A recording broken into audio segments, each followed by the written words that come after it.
welcome to the Cole Life. Last video, we talked about 4 things that we really wish we would have known better coming into a marriage because we're celebrating our 4th anniversary. This week, we had mentioned that there was a 5th thing, and today we would like to talk about that 5th thing, but that 5th thing had a little bit more of complexity and depth to it. So we figured, let's just make it a video. Thank you guys for watching. We appreciate all the people in our little circle of friends. We want you to like, comment, and subscribe before you go any further. And doing that thing that you do. So be sure to like, comment, and subscribe below. We definitely want to hear everyone's thoughts and opinions on the topic. Yes. Let's get into it. Number 5, we wanted to talk about quality friendships. I wish we knew how important quality friendships are in a marriage, because there's just a stigma of we are married, it's us, we're together, and it's just me and him, and this is my friend, that's it. And that's not true. We need each other. So that's one of the things that we want to talk about, is just how we have managed our friendships, how friendships have helped us. Brian and I have experienced so many different types of relationships. I feel like as kids, even in high school, even in college, you're just around each other just to be around each other. You just want to play. You just want to play, you just want to have fun, you just, you're just kicking it, and you're not always thinking about like, well, what happens when things go down? Like, what type of friend am I? What type of friend do I want to be around?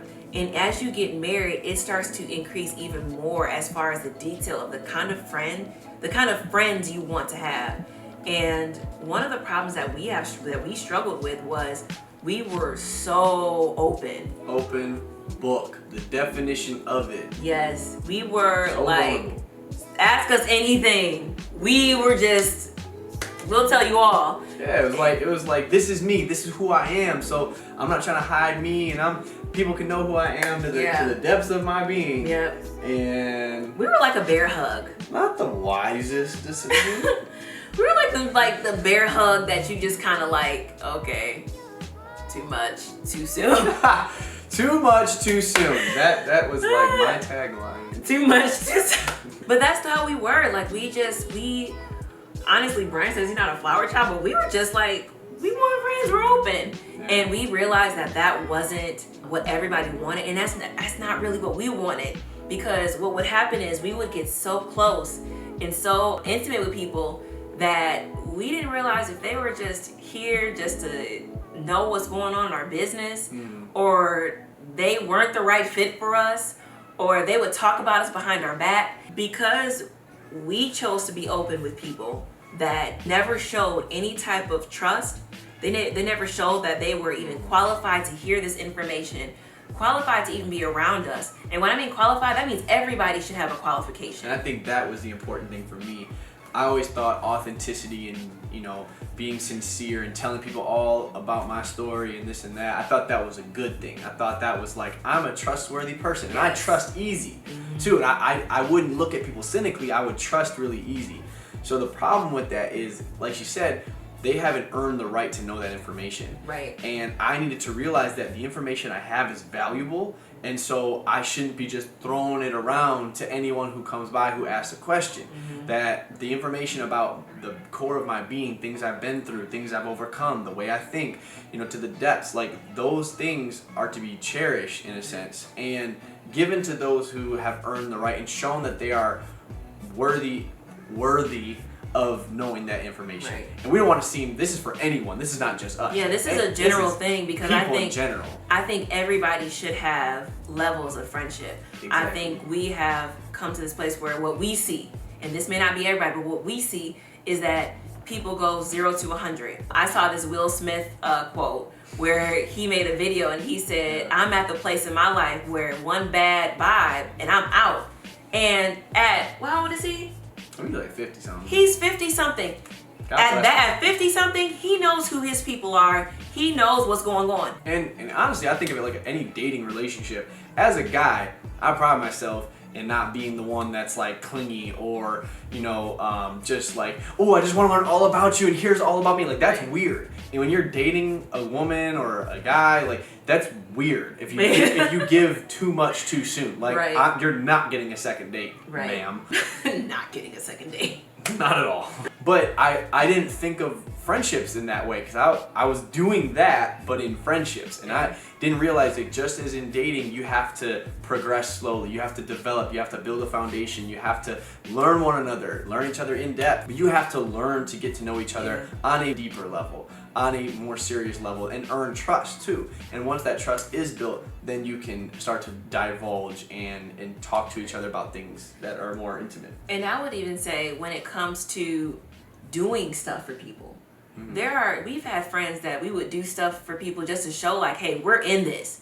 We're here. When it comes to friendships, we are sacrificial. Like we are down. I got you, bro. Call me at 3 a.m.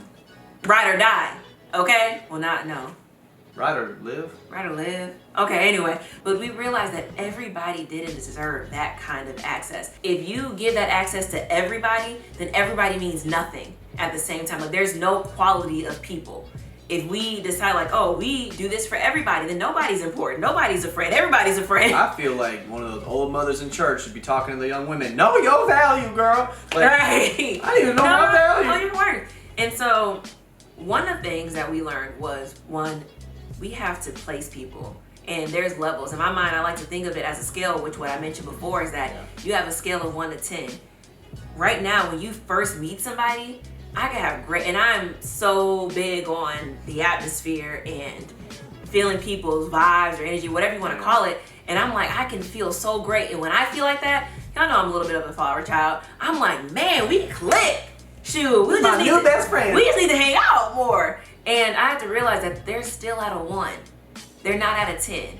And because they're at a 1, I'm slowly progressing them to a 10. See how they do with small things before I give them all of this big stuff that I have. Big projects, big businesses, gifts, all of these things. Start at a 1 and then it can progress. I think the problem is that we have this, and again, I like to mention, this is just our perception. It doesn't mean that it's, your perception. But our perception is we go from 0 to 100. As soon as somebody does something bad to us, we want to be like, I'm out. I don't want to talk to them anymore. Forget it. Forget the friendship. Forget everything. I'm done. But part of that is because we go from 0 to 100 real quick. And I think for me, again, it was learning how to properly place people and understanding that is okay. It's okay that people that I thought were at an 8, once you really check and you have a serious conversation, you realize they may be a 6, right? They may not be in my inner circle. They may not be on the level that maybe my brothers are, or my cousins, but I need to understand that they are there, because I fully believe that you should know where you're at and have conversations with people in your life and make sure you're on the same page. There should be no circumstance or situation where one person thinks they're a 10 and the next person thinks they're a 3, because that is going to cause issues. And to the next point is that learning how to have difficult conversations. I was just thinking that. With your people, with your friends. Let's talk about it, okay? Talk about it. We cannot be afraid to have difficult conversations, to confront people and say, listen, my expectation was here. You didn't hit it. What's going on? Did I just have too high expectations? Did you not live up or do things that you said you would do? Do we need to have better accountability? Whatever the case may be. Right. I realized for me personally, I would have expectations of people because I had a definition of what friendship looked like. Yeah. So I would place that expectation on someone without having the conversation first. Yeah. So unless I tell you, this is what I expect of you as a friend, I can't expect that from you as a friend. That's not fair for me to magically expect you to know what I want. Yeah. And I would also add to that it's okay to have expectations, and they don't meet those expectations. Don't put them out of your life completely. Have a conversation. Have a conversation and see where they are and be like, okay, we're not at a 10 right now. We're at a 2. Yep. And maybe that person just stays at a 2. Doesn't mean that they never into your life. It just means that they just stay at a 2. And it's okay. Now, disclaimer, there are some people that are out to get you and you need to exit them out. Thank you very much. But I don't think that's everybody. And I think, again, we just have this mentality of, they do one thing wrong. I'm not going to talk about they knew what they did. No. This is the year where I cut everyone off. Don't start that. Don't start that. It takes work to build friendships, and we have come to a place where I can't just always talk to him. It can't just be me and my man and that's it. What? I'm cool, but I'm not that cool. God put us all together so we can be together, so we can build together. You know, I see the women that I'm around, I'm so thankful because I prayed for this for so long, is to have women that I'm around that actually build me up and support me, and I can talk to them. I can pray with them. I can be open and authentic with them. And it took some time, and given every season we're learning, just like a marriage, we're learning how to grow and be better friends for each other. In each season, adjust. Something that I am currently working on with my friendships that honestly this one is pretty fantastic about, but I'm learning from her. I am trying to be more proactive with my friendships in the sense of being there to support them and being there to push them spiritually, push them just through life and understanding their goals in life and actually having good conversation around where do you want to be and how can I help assist you get there, right? So that type of level of relationship is not just meant for my wife, it's meant for my boys too. Like, I don't just want to hang out with you and have awesome conversations and even have good spiritual conversations. Good spiritual conversations and good conversations in general are wonderful, but having an intimate personal conversation and intimate personal accountability that I am pushing you towards your future and towards your purpose in every capacity. I'm checking in on your marriage. I'm asking how things are going. If I have that right to do so. We've had that conversation. Yeah. But I want to be more proactive. And I think I'm a good friend. I think I'm someone who does care a lot about the people in my life, someone who's willing to sacrifice, someone who cares about what's going on and wants to check in. But my life gets busy, and so I need to be intentional. Just as we said with our marriage, I need to be intentional with my friendships and make sure that I'm reaching out to them and that they feel supported and that they know I'm here and I got them, and demonstrate that as well. I think that's our biggest thing, is that we see friendships so important and we're learning. I think our biggest fail was that we were those people that would give everything to everyone, and then honestly it means nothing. You look desperate. Yeah, you know, we're just being real. Like that hits my pride a little bit. It hurts, but that's the truth, is that in our minds, I believe one of our biggest things that we love to show is unconditional love. And Brian shows that amazingly when it comes to, like, he gets a call at 3 o'clock in the morning, he will go and get you. He will go and do it.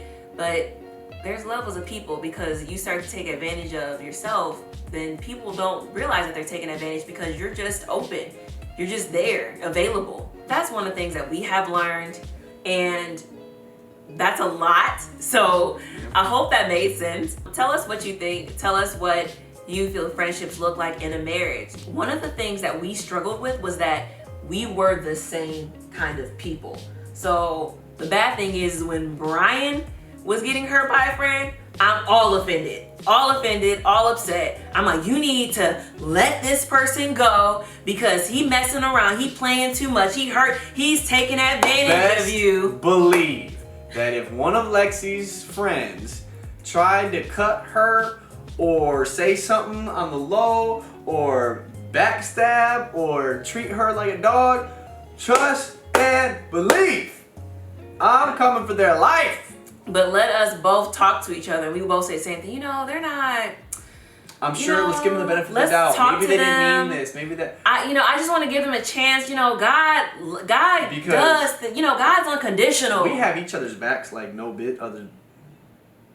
Because we have each other's backs like nobody's business. So if you mess with her, like, I take that more seriously than if you mess with me. Right. So same here, and that's the problem. We just be like jumping over each other, like, let me. And then I'm like, Brian, calm down. We're about to see this person. He's like, no. I ain't seen him talking to nobody. And honestly, there's balance. That's not always a good thing. That's not good. Always a good thing. We need to bring it to prayer first, talk to God, give us peace about it. But anyway, but there are people, if you work at a relationship that really is pulling you up, helping you climb, getting you to great places. And the problem is I truly, what bothers my heart is that we miss it because we don't know how to communicate, or something happened and that relationship is broken off of one thing and that was never talked about. The people in your life that are lifers, that are people that have supported you and are there for you.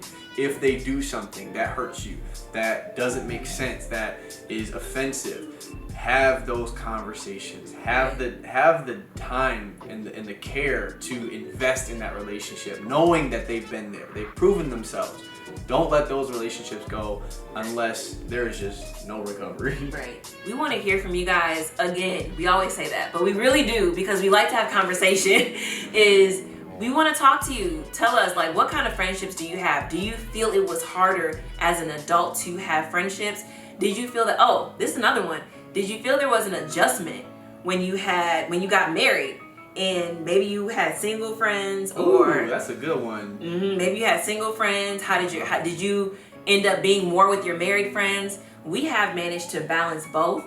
I have single friends, I have married friends, and I'm still good with both. But how was that? I know adjustment is different. So let's talk about it. A lot of our conversation, I'm sure if you guys were following Janae's page, I'm putting her link down here, but she also has one for single friends and married friends together. So look at that, check that out. All right, guys, we appreciate you, we love you, and check us out. We'll see you next video. Don't forget to like, comment, subscribe, and follow us on Instagram, _the_co-life_. Check us out. See you later. Like you look like she's rapping. I always look like I'm rapping. Check us out, because I'm about to blow and go, because that's my flow. You know what? What?